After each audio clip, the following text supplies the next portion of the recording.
Hello everyone, in this video I'm going to show you how to find slanted blur effect on Capcut. So in order to do that you'll have to open a new project and you can add either a photo or a video, and after that you can scroll right here and you'll be able to find effects and then video effects. So right here at the trending, basically you'll have all the trendy effects, and you can go right here and choose opening and closing.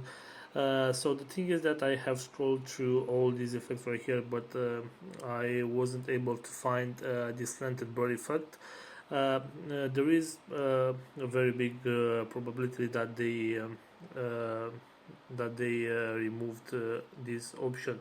So what you can do right now is basically just replace that slanted blur effect with something similar. So if you go right here to the blur, you can scroll through this option right here and you can choose the one that is similar with that slanted blur effect.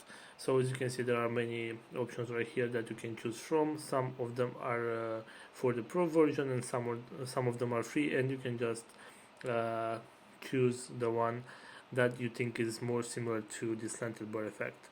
So this is all for today. Thanks for watching. Don't forget to like and subscribe. Bye bye.